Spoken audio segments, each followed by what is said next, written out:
everyone, welcome back to my channel. Thank you so much for watching. My name is Dr. Ritu Dharma. Welcome you all.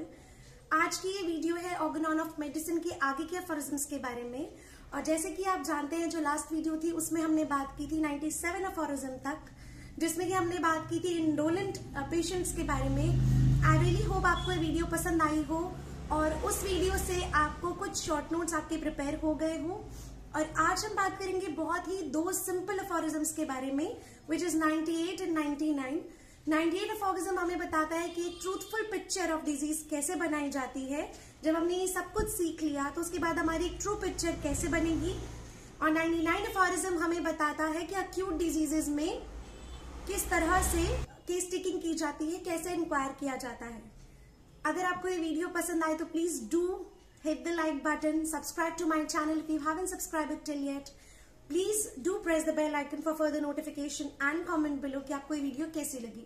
अगर आपको ये video पसंद आती है तो please subscribe कर लीजिए चैनल को। Please stay tuned with my channel and please share this video ताकि ज्यादा से ज्यादा लोगों को इस चैनल के बारे में पता चलेगा।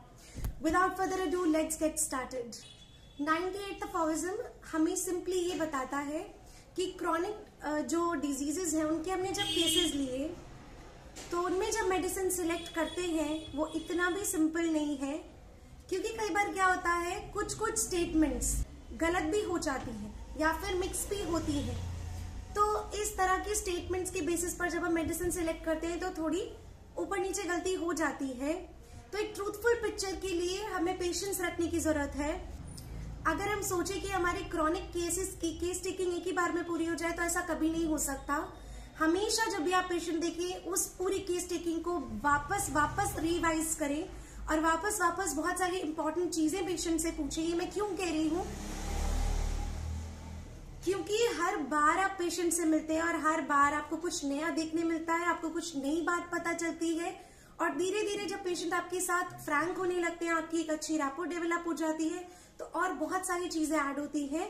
तो उसके बेसिस पर आप फिर एक मेडिसिन सिलेक्ट कर सकते हैं। तो ये एक टाइम टेकिंग प्रोसेस है।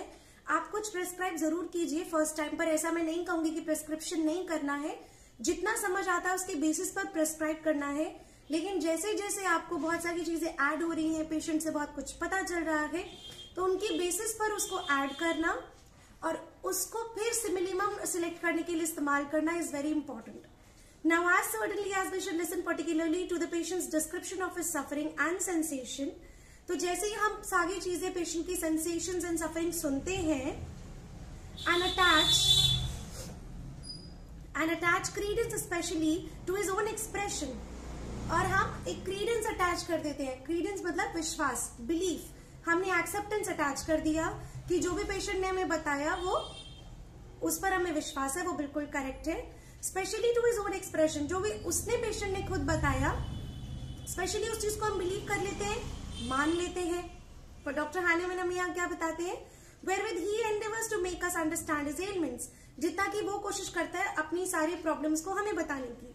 Because in the mouth of his friends and attendants they are usually altered and erroneously stated. तो क्योंकि फ्रेंड्स और अटेंडेंट्स के मुंह से हम जितनी बातें सुनते हैं, कई बार वो कुछ अलग हो सकती है या फिर वो उस पेशेंट के अटेंडेंट के पर्सपेक्टिव से हो सकती है, वो उसके फ्रेंड के पर्सपेक्टिव से हो सकती है, वो ट्रू नहीं हो सकती। जरूरी नहीं है कि वो हर बात ट्रू हो। So certainly on the other hand in all diseases, सारी डिजीजेस में, स्पेशली क्रॉनिक डिजीजेस में, इन्वेस्टिगेशन जो ट्रू पिक्चर की है, कंप्लीट पिक्चर की है और उसकी पिक्यूलैरिटीज की है, डिमांड स्पेशल सर्कमस्पेक्शन। सबसे ज्यादा इन्वेस्टिगेशन, सबसे ज्यादा टैक्टिक्स, आपके पास एक स्किल होना चाहिए, नॉलेज ऑफ ह्यूमन नेचर होना चाहिए, कॉशन, एहतियात बरतना चाहिए इन कंडक्टिंग द इंक्वायरी। अब हमें एहतियात किस बात का बरतना है इंक्वायरी करते वक्त? हम जब कुछ क्वेश्चन पूछने हैं कि हमें पहली चीज डायरेक्ट क्वेश्चन नहीं पूछने, दूसरी चीज हमें ऐसा कुछ नहीं पूछना जिससे पेशेंट के इमोशंस हर्ट हो। And patience in an eminent degree, सबसे ज्यादा हमें सब्र की जरूरत है। अगर हम सोचें हम 10 या 20 साल पुराना एक पेशेंट का केस या सफरिंग को ठीक करना चाहते हैं और उसे हम कुछ ही दिन में ठीक कर दें, या एक ही बार की क्रॉनिक केस टेकिंग में हमें सब कुछ समझ आ जाए, तो वो जरूरी नहीं है कि वो हमारा केस बिल्कुल अच्छा सिलेक्शन होगा। मेडिसिन का और हम उस पिक्चर को कंप्लीट करके पेशेंट को क्योर कर सकते हैं, ये बहुत मुश्किल है।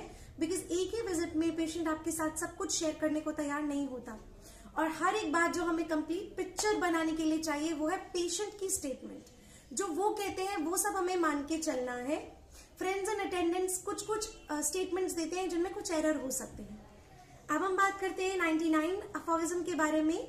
ऑन द होल अब पूरा कंप्लीटली अब हम देखते हैं जो इन्वेस्टिगेशन है अक्यूट डिजीजेस की और of such as have existed but a short time, acute diseases है या कुछ ऐसे जो बहुत शॉर्ट टाइम से है, is much the easiest for the physician.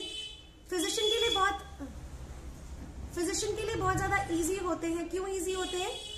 Because all the phenomena and deviations from the health that has been but recently lose are still fresh in the memory. क्योंकि जो कुछ भी हुआ है वो पेशेंट को बहुत अच्छे से याद है, फ्रेश है मेमोरी में, तो बहुत कुछ डीपली सोच सोच के बताने की जरूरत नहीं पड़ती और उनमें गलतियों के चांसेस कम होते हैं। Of the patient and strength still continue to be novel and striking, तो बहुत स्ट्राइकिंग चीजें मिलती है। Physician certainly requires to know everything in cases too. ऐसे केसेस में भी सब कुछ जानना जरूरी है। ऐसा नहीं है कि अक्यूट केसेस है या थोड़े समय से है तो हमने बस ऊपर ऊपर से पूछा, नहीं। But he has much less to inquire into, लेकिन कंपैरेटिवली बहुत कम ही इंक्वायर करना पड़ता है। They are for the most part spontaneously detail to him, और बहुत इजीली वो जो डिटेल्स हैं आपके सामने आ जाती हैं। So this is all about aphorism number 98 and 99। सो 99 में हमने बात की अक्यूट डिजीज की इन्वेस्टिगेशन में कितना सिंपल रहता है और क्रॉनिक केसेस में किस तरह से एक ट्रू पिक्चर हमें मिलेगी वो हमने जाना अफोरिज्म नंबर 98 में। आई रियली होप अगर इससे जुड़े हुए कोई भी शॉर्ट नोट या क्वेश्चन आपके एग्जाम में आते हैं तो आप उसको अच्छे से अटेम्प्ट कर पाएंगे। इस अफोरिज्म का रेफरेंस भी देना है। इसके लाइंस को जब आप अपनी लैंग्वेज में बहुत अच्छे से लिखेंगे, अपनी समझदारी से नोट्स बनाकर फिर उनको लिखेंगे, तो डेफिनेटली आपके जो एग्जामिनर है वो बहुत इंप्रेस होंगे और you will score good marks in your examinations. So next जो हमारे 4 अफोरिज्म रह गए 100 to 104, उसमें हम बात करेंगे अक्यूट डिजीजेस की क्लासिफिकेशन के बारे में। सो प्लीज वो वीडियो जरूर देखिएगा। इससे रिलेटेड एक लॉन्ग क्वेश्चन आता है जिसमें कि अक्यूट डिजीजेस की क्लासिफिकेशन, साथ ही साथ जो भी क्लासिफाइड है वो सारी चीजें, उनका डिटेल डिस्क्रिप्शन आपको लिखना होता है। So I come up with that video very soon. आप इसी तरह से चैनल से जुड़े रहिए और प्लीज सब्सक्राइब कर लीजिए मेरे चैनल को। कमेंट करके बताइएगा वीडियो आपको कैसी लगी। Thank you so much.